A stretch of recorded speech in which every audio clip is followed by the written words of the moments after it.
사랑은 내 위에 깃발이로구나. 아멘. 자, 오늘 이 말씀을 가지고 들꽃 사랑이라고 하는 제목으로 은혜를 나누려고 합니다.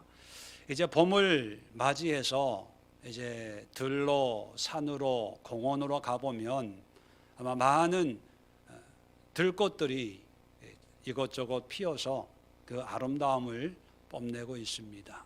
한겨울의 추위를 뚫고 온 땅을 뚫고 이제 꽃을 피우는 모습을 보면 일반 화초나 화원에 있는 꽃과는 또 다른 아름다움을 우리에게 선사하고 있습니다. 자, 이런 들꽃의 모습을 성경은 우리의 신앙의 모습으로 비유하고 있습니다. 그것이 바로 오늘 성경 본문이거든요. 아가서 하면 가장 머리에 떠오르는 모습이 솔로몬과 술람미 여인의 사랑 이야기입니다. 한 나라의 가장 강성한 부강한 나라의 왕인 솔로몬과 이 술람미 여인은 정말 시골 산골 아가씨거든요. 포도원 지기, 양을 치는 그냥 평범한 시골 아가씨와 사랑에 빠져서 둘이 결혼하는 사랑의 이야기가 바로 아가서의 내용입니다. 자, 그렇다고 해서 아가서가 남녀 간의 애정 행각을 이야기하는 에로틱한 그런 말씀이냐? 아마 그렇다면 성경에 들어올 수가 없었겠지요. 남녀의 사랑 이야기는 곧 하나님과 그의 성도인 우리와의 관계를 대변해주고 있는 것입니다. 따라서 아가서의 남녀 간의 뜨거운 사랑의 모습을 사람과의 관계로만 생각하지 말고 하나님과 우리와의 관계로 여기면서 말씀을 살펴봐야 된다는 것입니다. 그래서 에덴 동산에서 벌거벗었지만 부끄러워하지 않고 서로 사랑하며 또 하나님과의 친밀한 교제를 이루었던, 타락하기 전에 하나님과 뜨거운 사랑의 삶을 공유했던 그런 우리의 모습을 이 아가서를 통해서 살펴볼 수 있고 엿볼 수 있는 그런 시간을 가질 필요가 있습니다. 자, 그런데 오늘 2장 1절에 보면 나는 샤론에 수선하여 골짜기에 백합화로다, 이런 고백을 합니다. 나는이라고 하는 것은 이제 술람미 여인 자기 자신을 이야기하는 거지요. 자기의 존재를 어떻게 비유하냐 하면 수선하여 백합화로 비유합니다. 근데 우리가 성경을 읽을 때 정말 조심해야 될 게 뭐냐면 성경의 내용을 우리가 가지고 있는, 우리가 가진 21세기의 지식으로 해석을 하면 엉뚱한 이야기가 되고 맙니다. 그 대표적인 말씀 중에 하나가 바로 오늘 본문인데, 샤론의 수선화요 골짜기의 백합화, 그러면 굉장히 아름답고 고운 자태를 뽐내는 어떤 아름다움의 대명사처럼 여겨지는데 절대로 그런 의미가 아닙니다. 먼저 샤론이라고 하는 것은 뭐냐면 샤론 평야를 의미합니다. 평야, 굉장히 넓은 광활한 평야가 샤론 평야라고 있습니다. 그리고 골짜기라고 하는 것은 말 그대로 골짜기예요. 자, 평야를 얘기하고 골짜기를 얘기하는 이유는 뭐냐면 한마디로 방방곡곡이란 뜻이에요. 이곳저곳 어디든지. 우리식으로 표현을 하면, 우리나라로 보고 표현을 하면 여러분 이런 표현 들어본 적 있을 거예요. 한라에서 백두까지, 그런 표현 들어봤나요? 그건 무슨 뜻입니까? 한라에서 백두까지라고 하는 것은 제주도 끝부터 제일 북쪽에 있는 백두산까지 곧 삼천리 방방곡곡 이런 뜻이에요. 마찬가지로 샤론에서 골짜기라고 하는 건 뭐냐면 평야뿐만 아니라 골짜기, 다시 말하면 방방곡곡 어디나 전국 이런 의미입니다. 자, 그 다음에 수선하여 백합화로다라고 하는데 사실 번역을 수선화 백합화로 번역을 했지 원래의 의미는요 들꽃입니다. 야생화예요. 수선화, 백합화라고 하는 그 이름이 꽃에 붙여지기까지는 그렇게 오랜 역사가 있었던 게 아니거든요. 근세에 식물학이 이제 발달하면서 여러 가지 학명이 나오게 된 거죠. 그런데 솔로몬이 이스라엘을 통치했을 때는 지금으로부터 2900년 전이에요. 그 3000년 전에 어떤 식물 도감이 있어서 이 꽃의 이름은 뭐고 학명은 뭐고 이런 게 전혀 없었거든요. 그러니까 수선화, 백합화라고 하는 것은 번역상 우리가 이제 어쩔 수 없이 표현하는 거고 실질적인 의미는요 야생화, 이런 모를 야생화예요. 이게 샤론 평지에 있는 그런 야생화와 골짜기에 있는 이런 모를 그런 꽃, 그게 수선화와 백합화의 의미예요.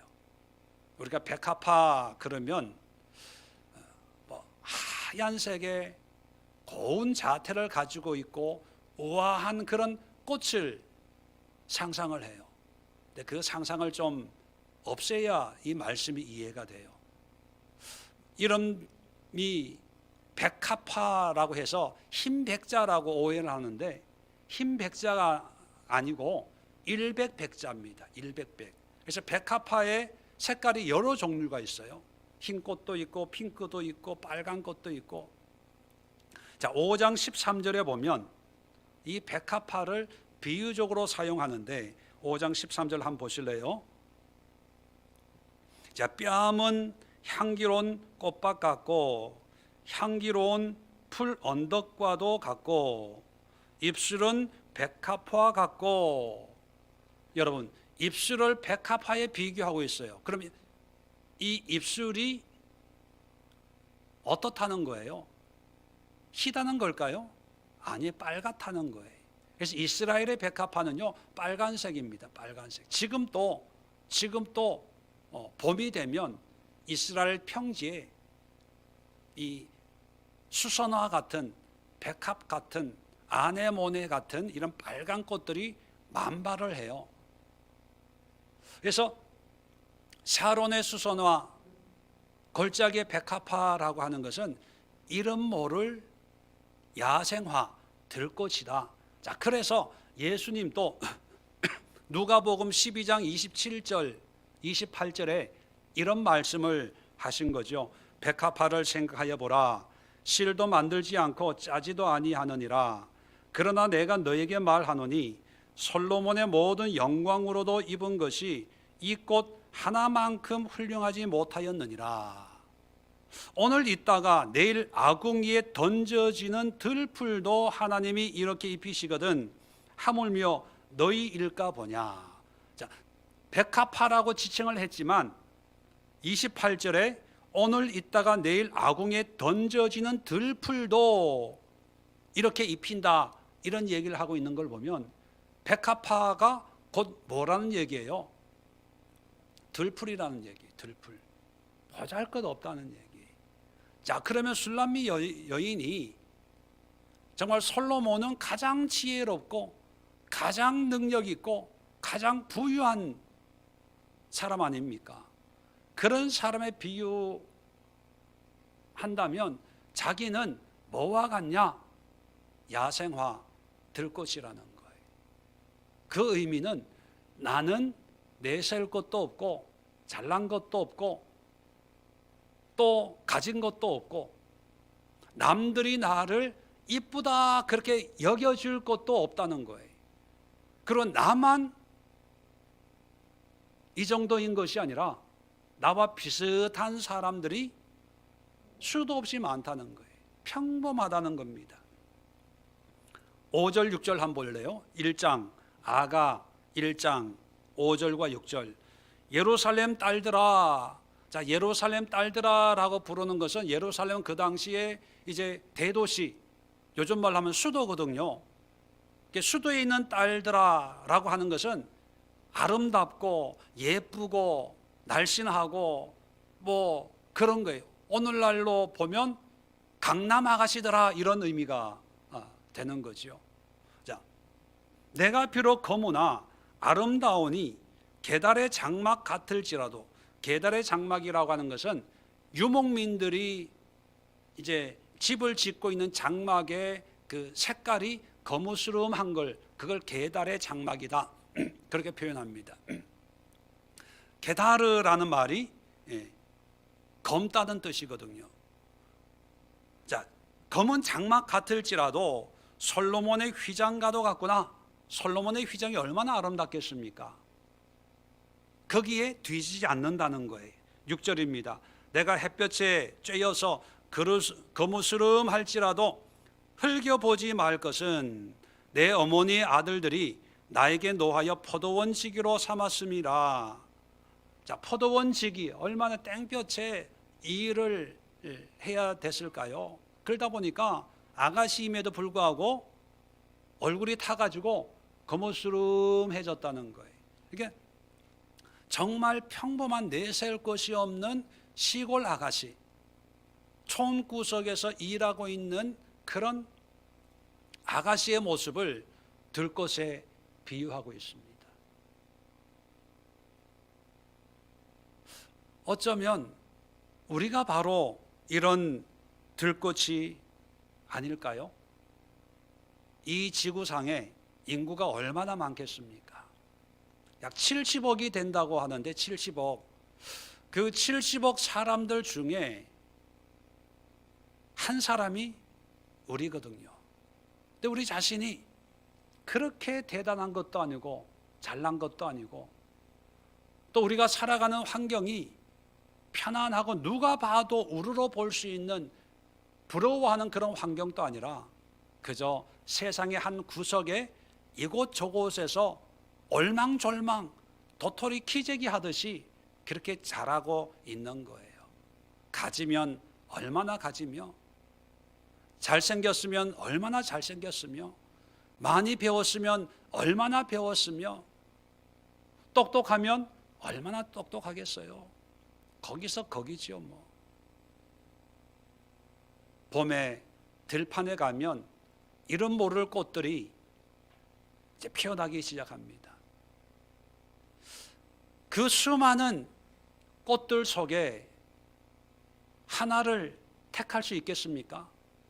다 고만고만해요. 단지 활짝 핀 게 있고 덜 핀 게 있을 뿐이지요. 또 단지 아름다운 것은 다 똑같고 내 눈길이 머무는 그것이 의미가 있는 거지 다 똑같다는 거예요. 내세울 것이 없다는 거예요.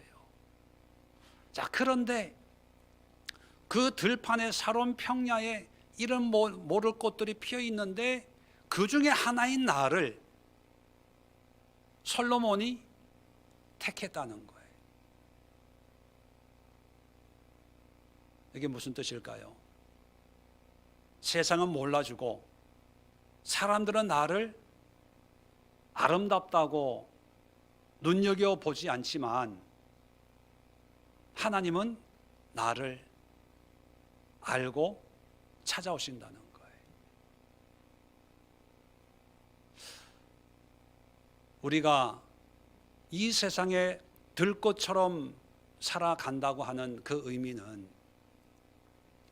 세상이 나를 인정해주고 존중해주고 박수 쳐주고 환호하는 그런 삶을 살 때 하나님이 기뻐한다는 의미가 아니라 어떤 사람들은 평야에, 샤론 평야에 뿌리 내리고 사는 그런 사람들도 있고, 어떤 사람들은 사람의 발이 닿을 수 없는 깊은 골짜기 또는 높은 산에 씨가 어떻게 떨어져서 거기에 뿌리 내리고 꽃을 피울 때가 있지요. 자, 그럴 때 평야에 있는 사람들도, 야, 이렇게 많은 사람들이 있는데 하나님이 나를 알아줄까? 그렇게 생각할 수도 있어요.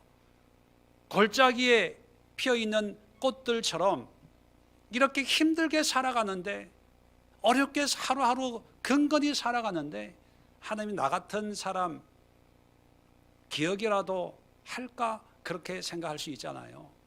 그런데 하나님은 수많은 무리 중에 그 하나를 하나님이 아시고 오시고 택하셔서 나의 신부를 삼는다는 거예요.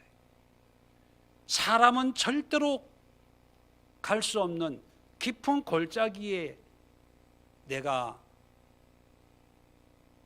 살고 있어도 하나님은 나의 존재를 아시고 찾아오셔서 나를 사랑하시고 나를 신부 삼아 주신다는 거예요.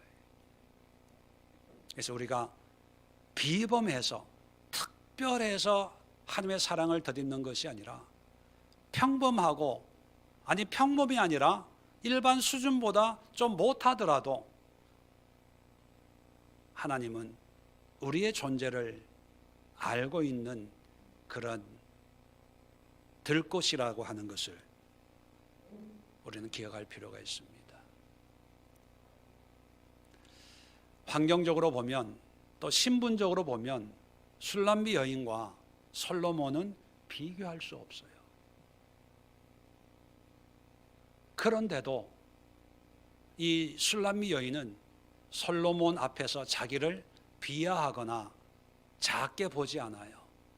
오히려 자기의 모습, 자기의 환경을 당당하게 드러내놓고, 예루살렘의 딸들아, 세련되고 멋있고 예쁜 그런 사람들 앞에 내가 검다고 무시하지 마. 나에게도 아름다움이 있어. 들꽃도 아름다움이 있거든요. 들꽃도 생명이 있거든요. 그런 당당함을 가질 수가 있는 이유가, 너희들은 나를 무시해도 솔로몬은 나를 사랑해. 그 사랑에 있는 것처럼 우리도 비록 광야 같은 이 세상에 살고 있지만 하나님의 들꽃이야. 하나님이 이곳에 뿌리 내리게 하셨고 그 꽃을 보기 원하셔서 나를 이곳에 심으시고 나를 찾아오셔서 나를 사랑해 주셔. 이 세상 사람들이 와서 이쁘다 안 해도 나는 괜찮아. 하나님이 나를 예쁘다, 참 아름답다, 어쩜 이렇게 곱냐라고 하니까 세상 사람들이요, 나보고 뭐라 그러지 마라고 하는 그런 당당함과 담대함이 우리 성도들에게 있어야 되겠습니다. 두 번째는 들꽃의 모습에 대해서 2절과 3절 이렇게 노래하고 있습니다. 여자들 중에 내 사랑은 가시나무 가운데 백합화 같도다. 또 3절에 남자들 중에 나의 사랑하는 자는 숲풀 가운데 사과나무 같구나. 자,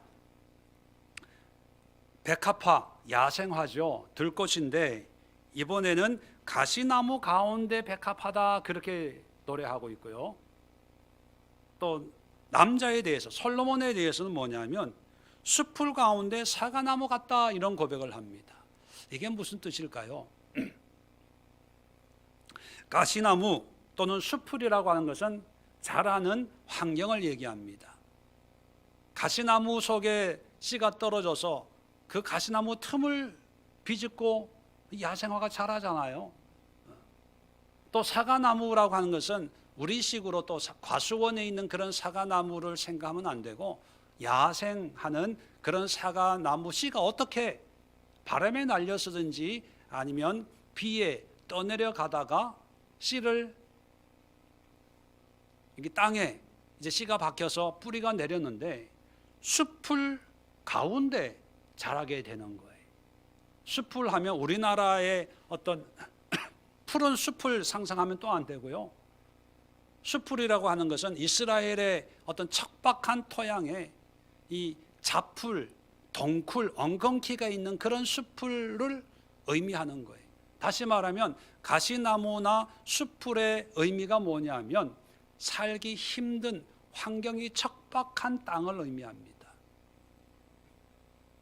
야생꽃이 다 사론의 평야지대에 자라기 좋은 환경과 토양에서 자라는 것은 아니잖아요. 그런 들꽃도 있지만 또 바위 틈이나 가시덤불 틈에 자라는 것도 있거든요. 사과나무도 과수원에 또는 들판에 자라는 그런 나무들도 있지만 숲풀 속에서 엉겅퀴를 비집으면서 이렇게 힘들게 자라는 그런 나무도 있거든요. 여기서 강조하는 것은 환경적인 요인이 아니라 존재적인 의미를 강조하는 거예요. 그럼에도 나는 야생화야. 그럼에도 나는 사과나무야. 그런 고백이 담겨져 있는 것입니다. 환경을 탓하거나 불평하지 않고 다른 야생화와 비교해서 왜 저 꽃은 평야에 씨가 떨어지고 나는 왜 이 가시덤불 속에 떨어져? 항의하는 게 아니라 씨는 떨어진 곳에 뿌리 내리고 거기서 꽃 피우고 거기서 열매 맺는 것이 들꽃이거든요. 그렇다면 하나님과의 사랑의 관계가 어떤 것이냐? 우리는 사람들이 부러워하는, 누구나 칭찬하고 또 존경하는 그런 환경에서 하나님을 예배하고 주님의 일을 하는 것이 하나님의 은혜요, 축복이요, 하나님의 영광을 돌리는 그런 모습이라고 생각을 하는데, 하나님의 사랑의 모습은 뭐냐면 있는 곳에서 꽃 피우는 겁니다. 지금 씨가 떨어진 곳에서 뿌리 내리는 거예요. 왜 나는 여기에 하나님이 심어놨지? 불평하지 않는 거예요. 왜 저 꽃은 따스한 햇빛이 잘 들어오는 평지에 있고 나는 왜 이렇게 바람이 그칠 줄 모르는 언덕배기에 나를 심었지? 비교하지 않는 겁니다. 야생화는 떨어진 곳에, 있는 곳에 뿌리를 내려요. 가시덤불 속이면 그 속에, 숲풀이면 그 속에 뿌리를 내리는 거예요. 왜 나는 저런 환경에서 살지 못했을까? 그게 아니라 하나님이 여기 이 모습으로 이곳에 나를 심었다면 내일은 어떻게 될지 몰라요. 그러나 씨가 떨어졌다면 그곳에서 뿌리를 내리고 꽃을 피우고 그래서 열매를 맺혀야 그 열매를 통해서 또 다른 씨가 또 다른 데로 옮겨갈 수 있거든요.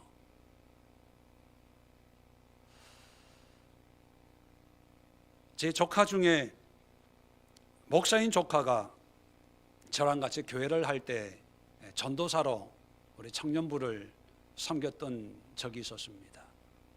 전도사였으니까 얼마나 의욕이 있었겠어요.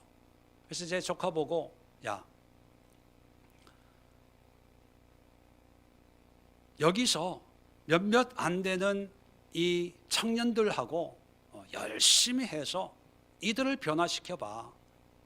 그러면 하나님이 더 좋은 사역지로 옮겨가실 거야. 그렇게 얘기를 했지요. 그런데 제 조카는 자기가 이 청년부가 더 많이 있는 교회 가면 더 잘 할 수 있을 거라는 그런 생각을 하는 거예요. 그래서 우리 교회는 아직 작기 때문에 이런 것도 부족하고 이것도 부족하고 이래서 저렇고 이래서 저렇고, 그런데 좀 환경이 좋은 곳에 가면 열심히 하면 부흥이 되고 설교도 멋있게 하고 그런 생각을 가지고 있는 거예요.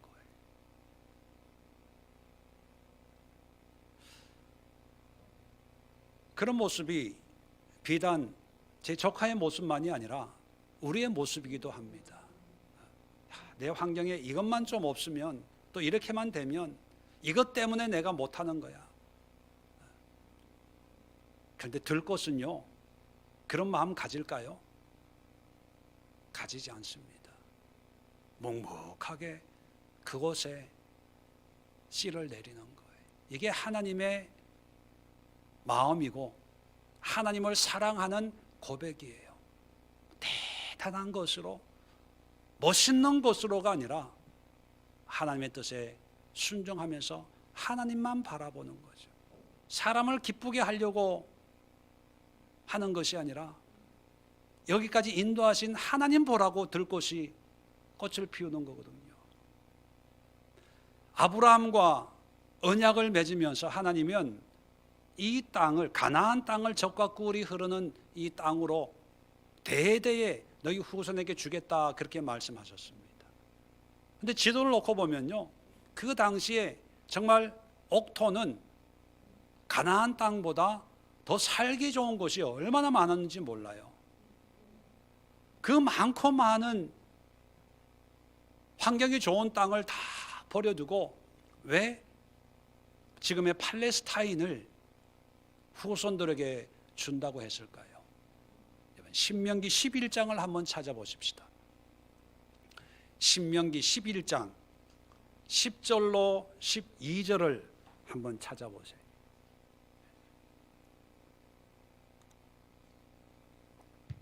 자, 신명기 11장 10절로 12절 제가 천천히 한번 읽어드리겠습니다. 내가 들어가 차지하려는 땅은 내가 나온 애굽 땅과 같지 아니하니, 거기서라고 하는 것은 애굽 땅입니다. 애굽에서는 너희가 파종한 후에 발로 물대기를 채소밭의 댐과 같이 하였거니와. 자, 파종한 후에 발로 물을 대기를 채소밭에 대는 것처럼 했다. 이게 무슨 뜻일까요? 발로 물을 댔다는 게 무슨 뜻입니까? 여러분, 수차 아시죠? 수차. 큰 강이 흐르는데 그 물레방아처럼 만든 그 수차 날개에다가 이 두레박 같은 것을 달아가지고 발로 이렇게 하면 이 수차가 돌아가면서 물을 퍼가지고 논에다가 밭에다가 이렇게 붓는 그런 거 보셨죠? 그런 식으로 당시에는 밭에다 물을, 나일강에 물을 댄 거예요. 좋은 땅입니까? 안 좋은 땅입니까? 좋은 땅이에요. 왜? 물이 있잖아요. 발로 물 댔다는 의미가 그런 거예요. 물을 댔다. 그러니까 애굽 땅은 좋은 땅이었다는 겁니다. 자, 그런데 11절에 보세요. 너희가 건너가서 차지할 땅은 산과 골짜기가 있어. 자, 이 땅은 산과 골짜기가 있대요. 좋은 땅입니까? 안 좋은 땅입니까? 안 좋은 땅이죠. 농사 짓는데 산 골짜기가 뭐가 필요해? 평지가 있어야 되죠. 근데 그곳은 산과 골짜기의 땅이에요. 자, 그 다음에 하늘에서 내리는 비를 흡수하는 땅이요. 좋은 땅입니까? 나쁜 땅입니까? 비가 오면 땅이 다 흡수해 버린대요. 안 좋은 땅이에요. 비가 오면 처음에는 좀 흡수되지만 그 다음에는 물이 고여야 이 도랑으로 물이 흘러서 농사를 할 수가 있는 거예요. 근데 비는 억수같이 왔는데 아침 되면은 다 말라버려서 농사할 수가 없어요. 그래서 지금도 이스라엘은 건천이라는 게 있습니다. 건천. 마른 하천, 비가 오면 물이 흘렀다가 비가 그치면 그냥 말라버리는, 이게 건천이거든요. 그런 곳은 농사를 할 수가 없어요. 근데 하나님이 아시고 이곳으로 데리고 오신다는 거예요. 자, 더 봅시다. 12절입니다. 내 하나님 여호와께서 돌보아 주시는 땅이라. 자, 하나님이 돌보아 주시는 땅. 복잡해집니다. 좋은 땅일까요? 안 좋은 땅일까요? 언뜻 보면 하나님이 돌보아 주시는 땅이니까, 하나님이 돌보니까 좋은데, 또 뒤집어 생각하면 하나님이 돌보지 않으면 살 수가 없는 땅이라는 거예요. 산과 골짜기지요, 물이 없는 땅이에요. 비가 아무리 와도 고이지 않는 땅, 오아시스만 있는 그런 땅. 자, 좀 더 볼까요? 연초부터 연말까지 내 하나님 여호와의 눈이 항상 그 위에 있느니라. 하나님의 간섭이 있어야 살 수 있는 땅, 그게 가나안입니다. 연초부터 연말, 1년 내내, 다시 말하면 매일매일 하나님의 눈길이 머물러야 우리가 겨우 살아가고 있는 그곳, 그곳이 가나안 땅이에요.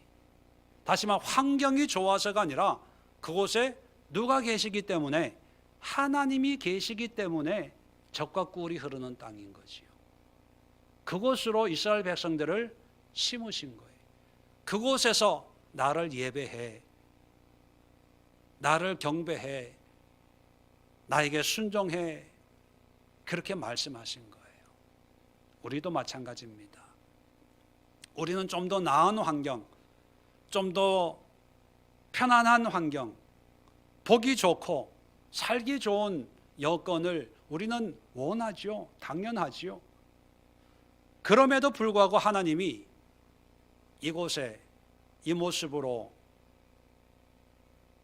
살게 하셨다면, 그냥 이곳에서 이 모습을 통해서 나만이 피울 수 있는 꽃을 피워가는 거예요. 그게 들꽃입니다. 그럴 때 세상 사람들은 눈여겨보지 않을 거예요. 골짜기에 있는 들꽃을 누가 찾아옵니까? 그래도 누가 본다고요? 하나님이 보시는 거예요. 하나님이. 사람 의지하지 말고, 사람의 칭찬 기대하지 말고, 사람이 주는 관심 기대하지 말고, 사람은 몰라줘도 하나님이 보신다 생각하고 꽃을 피우는 거예요. 화원에 있는 화초는 사람이 보도록 개량하고 또 이렇게 아름답게 키우는 거죠. 그래서 우리가 보면서 예쁘다 그렇게 감탄하고 또 기쁨을 누립니다. 근데 야생화는, 우리가 보는 야생화는 전체의 정말 일부거든요. 거의 대부분의 야생화는 사람 눈길 한 번 받지 못하고 그냥 죽어요. 그렇다고 그 존재가 없어지는 걸까요? 아니에요. 이 세상에 겨울이 아무리 추워도 내년에 여전히 또 꽃을 피웁니다. 하나님 보라고 피우는 거거든요. 우리가 그런 사랑을 해야 된다는 거예요. 하나님 앞에, 하나님 보세요. 이 세상 구석에, 이 대한민국 전국에서, 이 김포에, 이 성모리에, 이 세상의 한 구석에 내가 있어요. 그런데 세상은 몰라요. 근데 하나님 아시지요? 내가 여기 있는 것을 하나님께서 아시고 나를 만나 주셨잖아요. 또 하나님이 나를 이곳에 심으셨잖아요. 그래서 내가 여기서 꽃을 피울게요. 그래서 여러분, 하나님을 생각하면서 믿음의 꽃을 많이 피우십시오.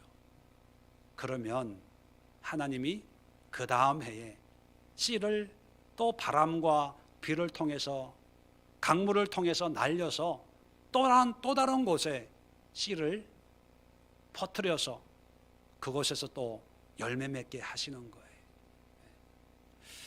기억하시는 분들은 기억하겠지만 제가 미국에서 청년부 담당할 때 우리 청년들에게 그런 얘기를 한 적이 있습니다. 유학 와서 이제 아르바이트를 많이 하고 있었거든요. 그 청년들에게 그런 얘기를 했죠.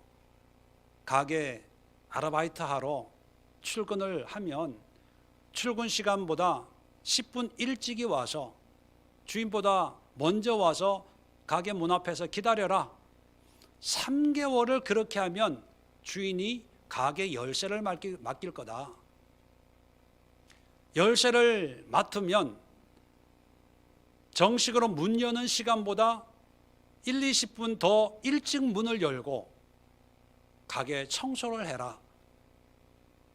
3개월 그렇게 하면 계산대를 맡길 거다. 계산대를 맡아서 일전 1페니까지 정확하게 계산해서 결산을 해줘라. 3개월 그렇게 하면 딸을 맡길 거다. 그런 얘기를 한 적이 있습니다. 사람들은 지금 여기서의 의미를 너무 하찮게 여겨요. 근데 들꽃은 지금 있는 곳이 뿌리 내릴 곳이요, 지금 있는 곳이 내가 자랄 것이요, 지금 있는 곳이 꽃 피울 곳이요, 지금 있는 곳이 열매 맺을 곳인 것을 압니다. 그걸 보고 하나님은 사랑하시는 거예요. 네가 나를 사랑하는구나. 그래서 3절 끝부분에 내가 그 그늘에 앉아서 심히 기뻐하였고, 자, 그 그늘은 무슨 나무 그늘이라고요? 사과나무. 근데 이 사과나무가 어디에 심겨진 나무라고요? 숲을. 숲은 쉴 수 있는 곳이 아니에요.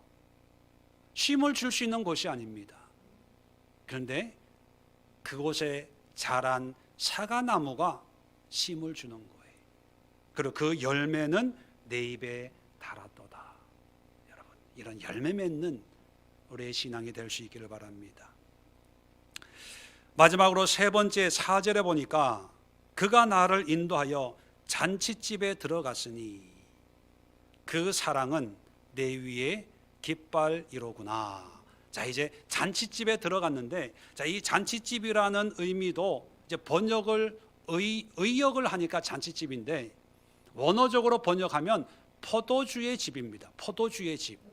자, 포도주의 집이 어떤 의미냐? 뭐 여러 가지 복합적인 의미가 있지만 일반적으로 포도주는 기쁨을 주는 거거든요. 잔치, 기쁨, 또 흥겨움, 또는 포도주는 어떤 물질적인 것을 의미하기도 합니다.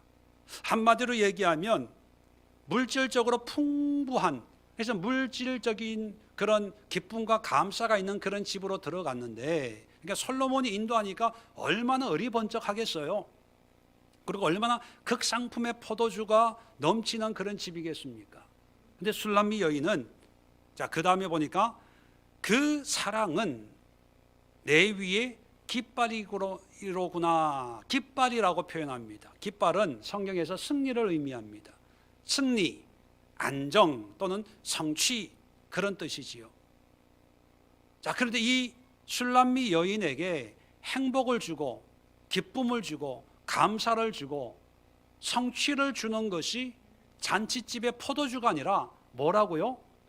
그 사랑이라는 게, 사랑. 다시 말하면 잔치집이라고 하는 것은 어떤 분위기일 수 있어요. 어떤 환경일 수 있습니다. 삶의 화려한 요소들일 수 있어요. 그런 대로 인도하니까 처음에는 너무 좋겠지요. 시골 포도원지기로 살던, 햇볕 아래 일만 하던 이 아가씨가 왕궁에 데리고 들어가니까 눈이 휘둥그레졌겠지요. 그런데 술람미 여인은요, 그런 화려한 환경에 마음이 끌리는 것이 아니라 솔로몬의 사랑이 나를 행복하게 합니다. 이런 고백을 하는 거예요. 들꽃은 이슬을 먹고 자라지요. 그러면 성도는 뭐를 먹고 자라야 됩니까? 사랑을 먹고 자라야 돼요. 사랑. 근데 안타까운 것은 하나님의 사랑을 먹고 또 먹으려면 하나님의 사랑을 갈망해야 되는데, 또 하나님의 사랑을 소중히 여기고 귀히 여겨야 되는데, 과연 하나님의 사랑을 사모하는 사람이 얼마나 많을까? 물론 기도는 합니다. 하나님 이렇게 해주세요, 저렇게 해주세요, 어려워요, 힘들어요. 근데 과연 하나님을 간절히 사랑할까요? 하나님의 사랑을 사슴이 시냇물을 찾듯이 간절히 하나님의 사랑을 구하는 사람들이 얼마나 될까요? 내 문제에 대해서는 열심히 구하는데, 그리고 하나님의 사랑이 이렇게 귀하다는 것을 절실하게 깨닫는 사람이 얼마나 많을까요? 아가서 8장을 한번 열어봅시다. 8장 6절입니다. 8장 6절과 7절을 보면 이런 고백을 합니다. 너는 나를 도장같이 마음에 품고 도장같이 팔에 두라. 사랑은 죽음같이 강하고 질투는 수월같이 잔인하며 불길같이 일어나나니 그 기세가 여호와의 불과 같으니라. 자, 사랑을 노래하고 있는 거예요. 사랑을. 7절입니다. 많은 물도 이 사랑을 끄지 못하겠고 홍수라도 삼키지 못하나니, 홍수도 어떤 물도 이 사랑의 불길을 끌 수가 없다는 거예요. 자, 계속해서 사람이 그의 온 가산을 다 주고 사랑과 바꾸려 할지라도 오히려 멸시를 받으리라. 자, 온 가산이 뭡니까? 전 재산이에요. 전 재산을 주고 사랑과 바꾸려고 해도 안 바꾼다고 표현하는 것이 아니라 오히려 멸시를 받는데요. 그러니까 사랑과 전 재산이 비교할 수 없다는 거예요. 물론 이 전 재산이 얼마 안 된다는 의미가 아닙니다. 엄청 많은 그런 물질도 사랑과 바꾸자 하면 안 바꿔, 이게 아니라 야, 너 제정신이야? 이렇게 반응을 할 정도라는 거죠. 그 얘기는 뭡니까? 사랑은 어떤 것보다 귀하고 소중하다는 표현을 하고 있는 거예요. 자, 그러면 여러분, 하나님의 사랑을 누리기를 원하십니까? 아니면 한국의 제일 가는 부자가 되기를 원하십니까? 김근율 집사님, 오늘 선택에 따라서 집사님의 반찬이 달라지고 집이 달라지고 한국의 최고의 부자가 되는 방법이 하나 있고, 또 하나님의 사랑을 온전히 덧입는 방법이 있다면 뭘 택하실래요? 이걸 고민해야 됩니까? 전 집사님은 한술 더 뜨시네. 이미 사랑을 소유했으니까 그 다음에 부자가 되고 싶다. 지혜로운데요. 난 그것까지는 생각 못했는데. 두 개 다를. 대단하십니다. 여러분, 사랑을 택하세요. 왜냐하면 사랑하는 자에게는 아까울 게 없거든요. 우리도 그렇잖아요. 내가 돈을 준 사람은요, 나도 모르게 뭔가를 기대하게 돼요. 내가 이렇게 도와줬는데 고맙다는 말 한마디는 해야지, 인사는 한번 해야지. 자꾸 자꾸 그런 마음이 생겨요. 오른손이 한 거 왼손 모르게 하라. 이게 쉽지가 않아요. 어떻게 모릅니까? 아는데도 모른 척 하는 거죠. 근데 사랑은 당장 뭐 변화되는 건 없어요. 근데 사랑하면 눈만 봐도 이 사람이 뭘 원하는지 알 수가 있어요. 사랑하면 없는 것도 만들어서 주고 싶은 게 사랑이에요. 하나님, 이 문제 해결해 주세요. 이 문제 해결해 주세요. 그렇게 기도하잖아요. 그것도 한 방법일 수 있어요. 그런데 하나님의 사랑을 덧입어 보세요. 굳이 그렇게 기도 안 해도 하나님 해도 왜 그러냐 물어보셔요. 제가 복음성가 중에 개인적으로 별로 안 좋아하는 찬송 중에 하나가 뭐냐면 당신은 사랑받기 위해 태어난 사람. 자꾸 사랑받기 위해 태어났다고 노래하니까 자꾸 사랑만 받으려고 그래. 바꾸고 싶어요. 당신은 사랑하기 위해서 태어난 사람. 하나님을 사랑하면 하나님이 우리를 사랑하세요. 근데 사랑하지도 않으면서 하나님 자꾸 하나님 도와주세요. 사랑해 주세요. 뭐 해주세요. 뭐 해주세요.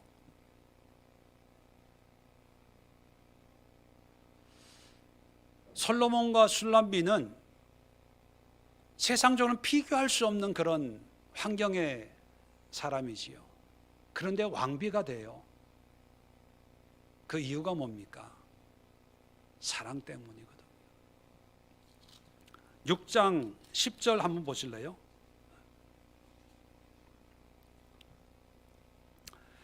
6장 10절 아침 빛 같고 뚜렷하고 달같이 아름답고 해같이 맑고 깃발을 세운 군대같이 당당한 여자가 누구인가? 아까 얘기했죠. 거무스름하고 보잘것없고 예루살렘 여자들하고는 세련미에서 비교가 안 되는 사람이었거든요. 자, 그런데도 아침빛같이 뚜렷하고 달같이 아름답고 해같이 맑고 깃발을 세운 군대같이 당당한 여자가 누굽니까? 술람미거든요. 왜 이 여자는 뭘 믿고 이렇게 당당할까요? 사랑 때문에. 사랑. 들꽃이 왜 비바람을 온몸으로 맞으면서 아무도 눈길조차 안 주는 그 들판의 골짜기에서 혼자 꽃을 피는지 아세요? 하나님의 사랑 때문에 그런 거예요. 사랑은 누려본 자만이 알아요. 해본 자만이 알아요. 말로 설명할 수 없는 거예요. 부부싸움 하다가 아내가 남편한테 여보 당신 언제 사랑이나 해봤어? 해줬어? 물어보세요. 남편은 멘붕이 와요. 이렇게 살아주는 게 사랑 아닌가? 월급 열심히 일하고 월급 갖다 주고 애 키우고 이렇게 해주는 게 사랑 아닌가? 그렇게 얘기합니다. 사랑을 몰라서 그런 거예요. 그 얘기는 뒤집어 보면요, 사랑을 안 받아봐서 그래요. 그러니까 그런 모습은 남편을 탓할 게 아니라 아내를 탓하는 거예요. 아내가 사랑을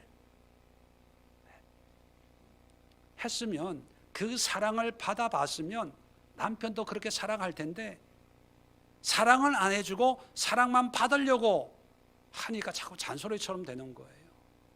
사랑받으면요 기가 살아요. 믿으시면 아멘.